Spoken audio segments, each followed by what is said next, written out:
بسم الله الرحمن الرحيم كلنتي وعنا وناكسن داوديال dhamaantiinba ku soo dhawaada waraysi gaar ah TV-ga Universal siiyay gudoomiyaha ururka dhalinyarada Somaliland ee Soonyo mudane Cabdi Casiis Saciid Saalax inta waraysigan hawada ku jira waxay la socodsiin doonaa anigoo Xamse Cilmiya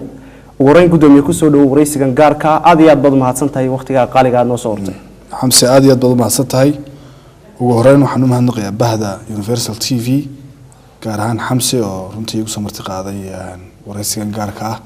aad iyo aad baan idinka mahadcelinayaa runtiina waan halkan idinku imaado maanta ku soo boqdaad baan u faraxsanahay waatay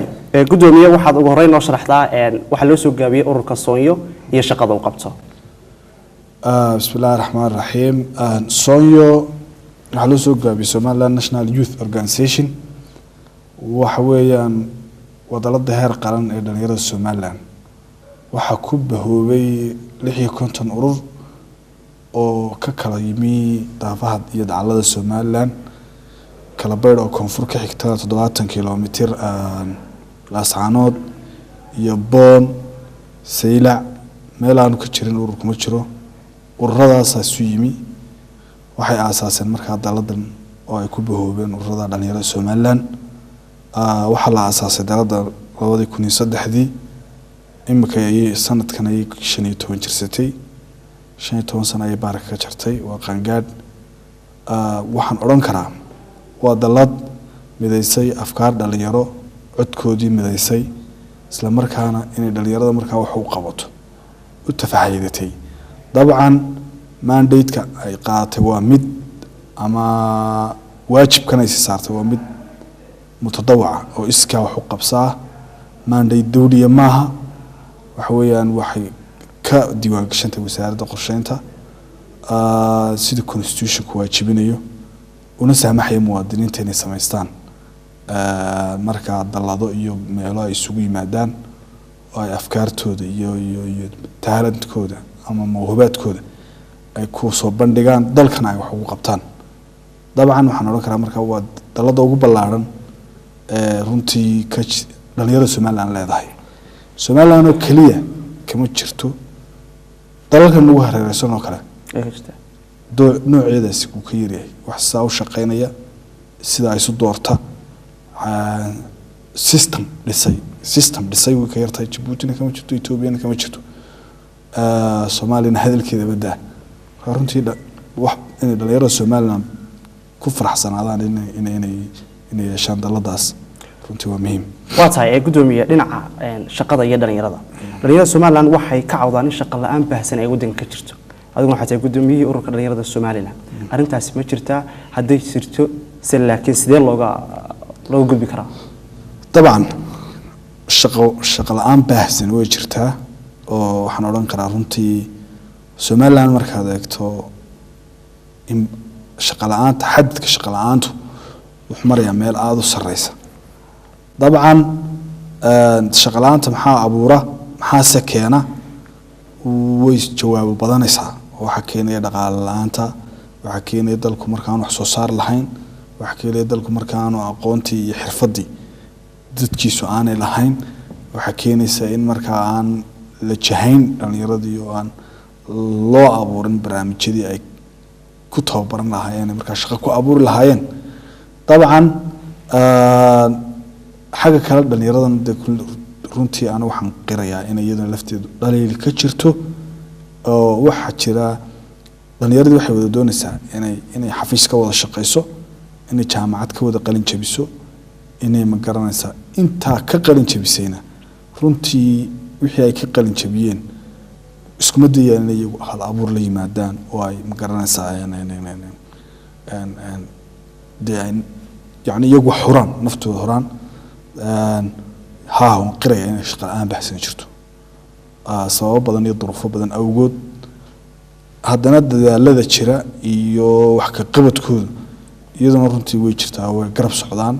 إيطالكي دوران يو أود أنت دون تعلق كاتو هيدا وحكي قبته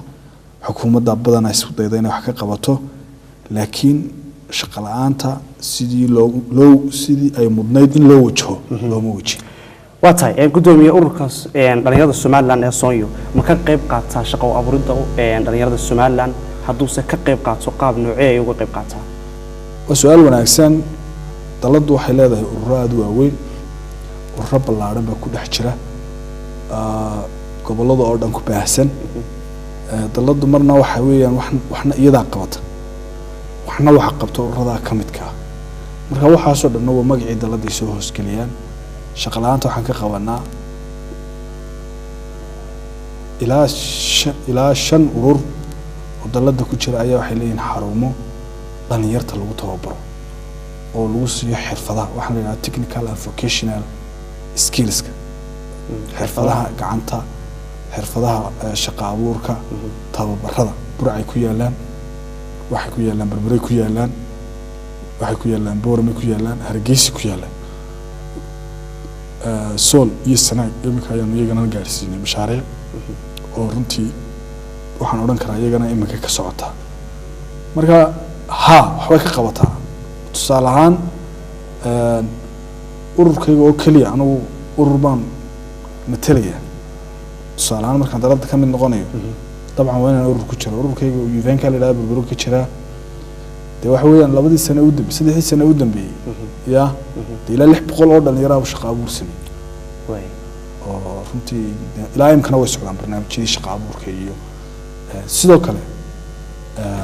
booramo oo kale ayuu ka wadaa shaqo abuur iyo ururo kale oo says burco waxa ka wada sayfo iyo saydaafo iyo marka ururada iyo tacabka isu tagay bay daladu midaysaa marka anagu runtii waxaan odhan karaa qayb weyn baan ka qaadanaa dalada gudaheeda iyo hargeysa mashruuc weyn ka wada skillska oo dhalinyarta jaamacadda loogu diyaarinayo shaqadii oo bil walba lagu tababarayo oo socon doona 4 sano ilaa 7,000 oo dhalinyaro lagu tababarayo oo Save the Children baan la wadnaa marka dabcan waxaan odhan karaa waxa yaala fursad ay Soonyo iyo ururadeedu ku wajihi karaan shaqo la'aanta farsamadeedina waa hayaan mar walbana waxaan ku dadaalnaa in awoodana inta laga badiyo tamartana inta laga badiyo hayntana inta laga badiyo waxaad gudoomiye sharaxaad naga siisaa qaabka loo doorto boardka sare ee ururka Soonyo iyo sidoo kale madaxweynaadkooda Soonyo intii aniga igu horeysay GA aniga lagu durtay wixii ka horeeyay 2 sano oo mar bay qabsan jirtay doorashada 2 sano markay ka dhamaato board cusub iyo gudoomiye cusub ay iman jiray waxa lagu doortaa boardka gobolada laga soo doortaa ururada gobolada iska soo doorta gudoomiyahana waxa dooranay ergeyda oo dhan ergeyda marka urur waliba wuxuu leeyahay 2 ergey iyo council kale isku daray oo 100 goog oo noqonaya ayaa marka dooranaya gudoomiyaha councilkana waxa laga soo doortaa gobolada 6 gobol ee Soomaaliland oo 3 boorama hargeysa oo saamile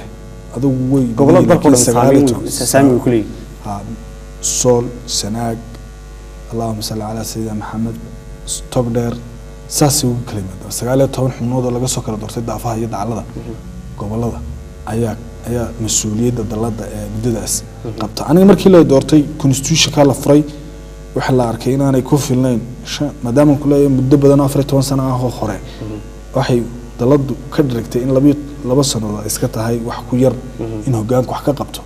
marka waxaan hoggaankii ugu horeysay muddada loo kordhiyay saddex sano looga dhigay marka imika dee doorashan ku jiri lahayn iyo qaban qaabadeedii hadii sanad baa la isku daray laakiin sanad baan loogu daro sanadka laga yaabaa inaan si dhidibada u sii taagno insha Allah waata gudoomiye waxaad yara naga warbixisaa deeqaha waxbarasho ee ururka dhalinyarada Soomaaliland ee Soonyo u dejisan iyo dhalinyarada runtii horta anagu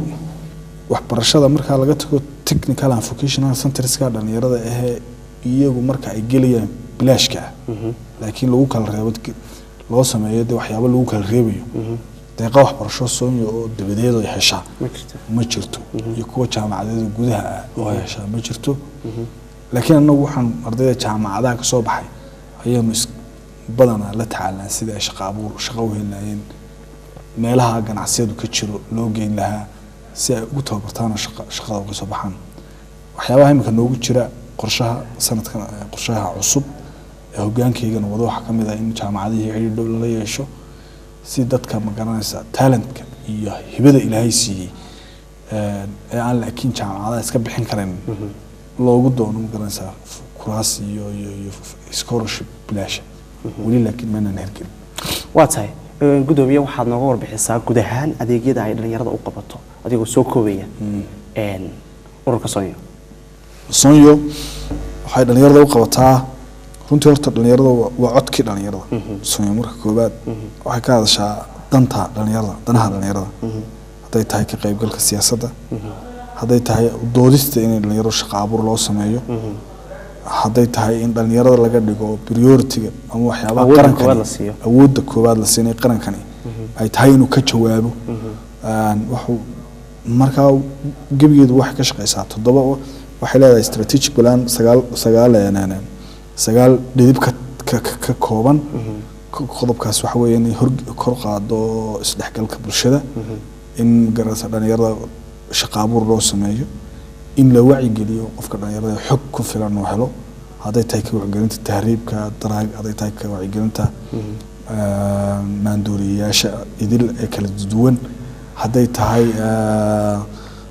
in dhalinyaradu hesho madal ay isku timaado tusaalahaan imka hoolkan Hargeysa ku yaala ee xarunta 3,000 oo dhalinyarada sanad bishii ka faa'iideysta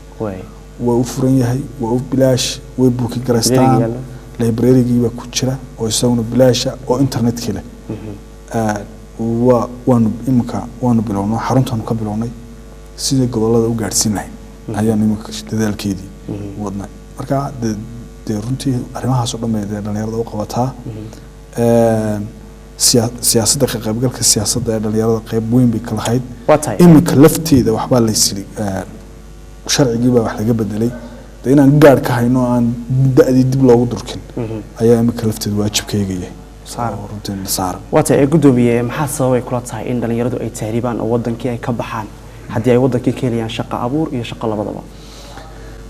wallahi dalkeena waa loo soo shaqo tagaa ajaanib badan bay yimaadaan maalin aan wareysanayay taliyaha socdaalka wuxuu yiri ajaanibku wuxuu noo soo galaya si dhan maaligoo kale loo galo sababtuna wax kale ma shaqataa shaqadii talay laakiin dhalinyaradeedii waa waxaan xirfadeedii lahayn iyo waxay ka santaagayaan ama iskala han weeyeen markaana waxaan ku wacyigelinaa shaqo waa sharaf noocay doonta ha ahaato qofku inuu kasbado oo xooggiisa dhadhamiyo ayaa ka wanaagsan inuu isagoo qaangaara jeebkii hooyadii ama jeebkii aabihii ama shaxaad u soo foofo haddaad hoos ugu fiirfiirsato inamada yara gawaadhida meedhan bishii intay qaataan qaar badan xafiisyada qaato kala cagbadiyay marka shaqadii way taalaa laakiin waxaan oolin shaqadii inagu waxaan u sameynay preference waynu kala door bidnay shaqooyinka adkaa ee xirfadda u baahnaa waxaad moodaa in dhalinyaradii ka baqeen way tahriibka iyo meel wadan nin kala dhistay wadan nin kala ku tabcay oo dhididkiisa halka ku gaarsiiyay inaad aadar intaad iska tagto aad marti ka noqoto qaxooti ka noqoto waxa dhaanta inaad dalkaaga masaxle ka noqoto waata dhalinyar baa markay tahriibaan baa la qabsadaa oo la qafaashaa oo lacag lagu xukumaa arrintaa iyada maxaa kala socotaan maxaa u qabataan dhalinyarada waan la soconaa waxaanu beri dhaweyd bilow asaaskeeda aan lahayn in la sameeyo sharcigan la yiraahdo counter trafficking in dadka ka ganacsiga dadka iyo tahriiminta dadka saddex wasaaradood wasaaradda arrimaha gudaha cadaaladda arrimaha qoyska iyo bulshada iyo Soonyo ayaa asaaskeeda lahaa aamin dalkaaga waa barnaamijkaas barnaamijka imika wax lagu sameeyay sidii dadka waxan ka shaqeeya waa ganacsi dhan sax xamso waxa weeye waa multi-million business industry oo leh dilaalkii leh kaarigii leh kii dadka soo tashkiilinayay leh abaabulihii leh nadweegii isku xiran imikana waxa bay qaadatay roots cusub roots waxa la yaqaan dhulkii roots badda ayaa bilaabmay marka saa tahay hadaan loo haynin sharci oo dalkii sharci uga oolin kiiska lagu qabto wixii lagu xukumi lahaa runtii waxa iska imisa dhacdooyinkii hore oo yimi imika wasaaradda cadaaladdan ka wada shaqeynayna runtii wasiir Cabdiqani oo ka kulanay in sharciga hore loo soo dejiyo sharci xakameeyo marka la helo dadka dhalinyarada dadkan ka faa'iideysan si ka ganacsanaysa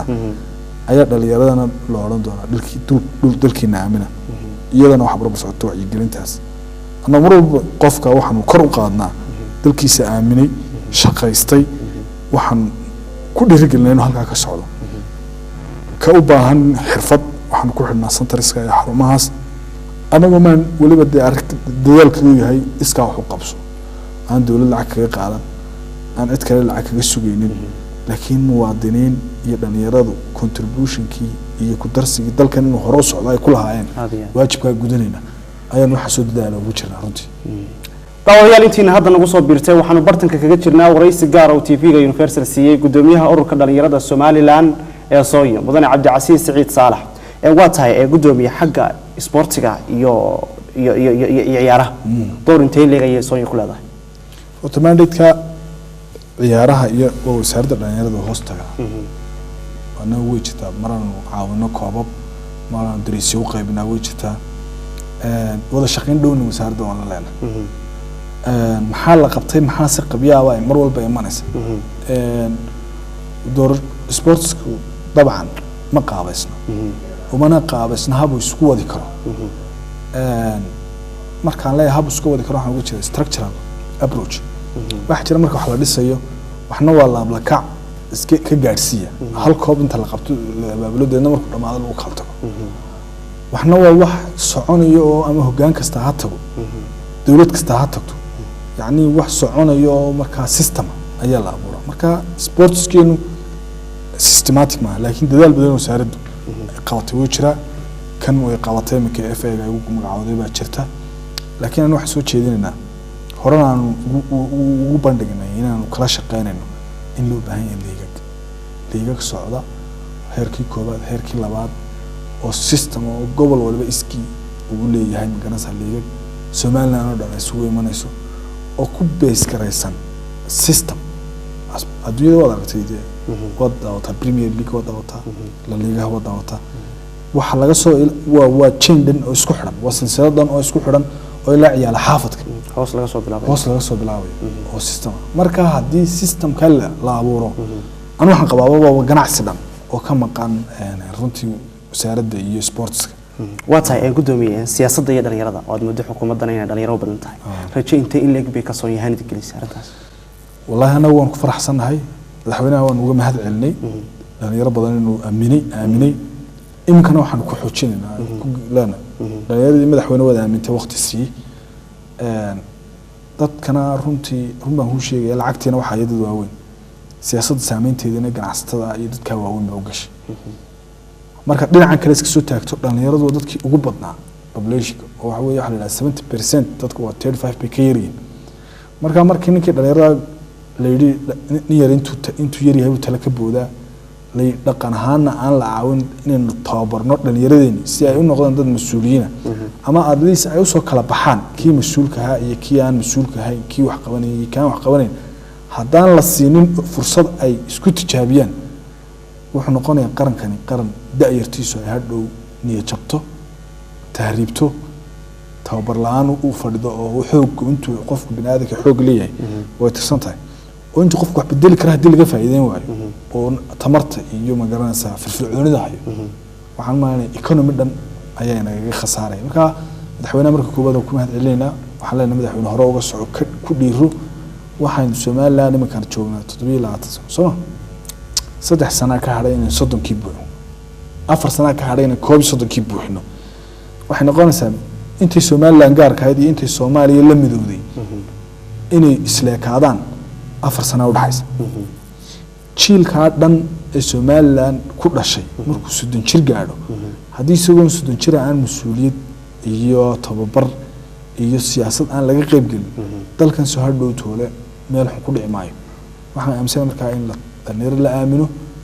haddana la abuuro systemkii lagu kala reebi lahaa dhalinyarta mas'uulka iyo kaan mas'uulka sida ay dadka waaweyn u kala leeyihiin dib qeyr mas'uul iyo mas'uul ay dhalinyaraduna u leeyihiin runtii waatahay gudoomiye ma jiraan wax deeqaama mashaariic ah oo beesha caalamka ay siiso ururka Sooyo si loogu taageero dhalinyarada Soomaaliland wax jirta marka afar mashruuc ay dawladda gacanta ku haysaa runtii mashaariicda waxa la yiraahdo waa la qorsheeyaa waxa la qabanayo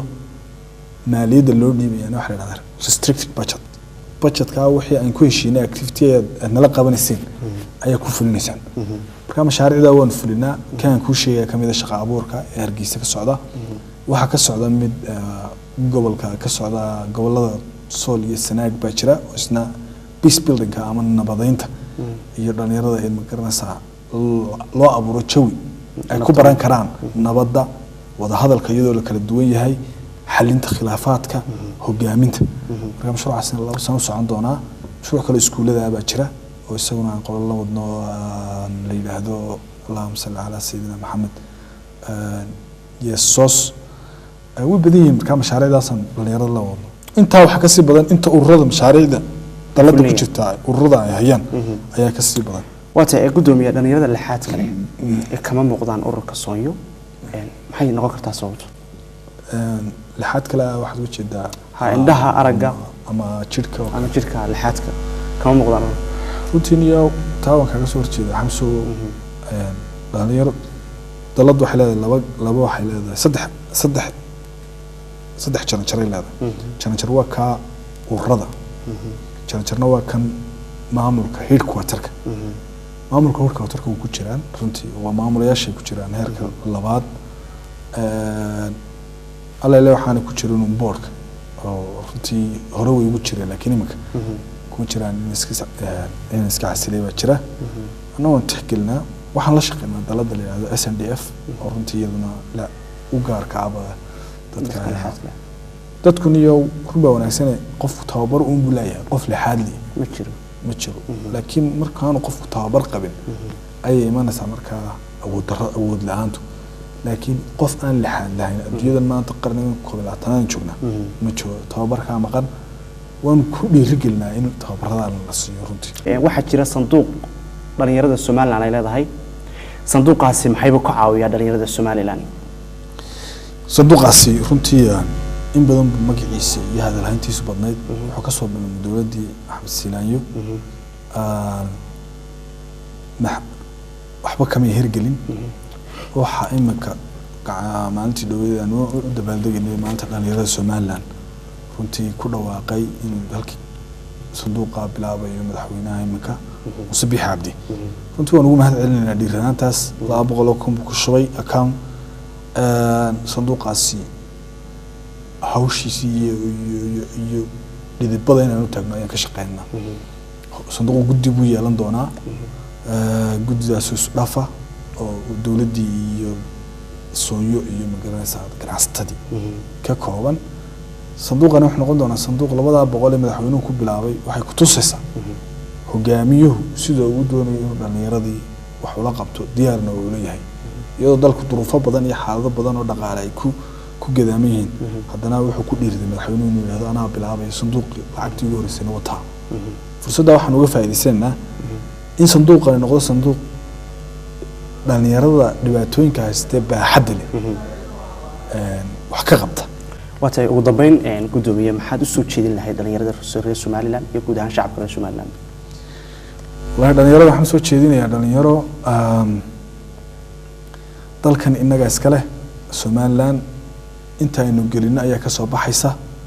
mas'uuliyadda ina saaran marka koowaad aan ka soo baxno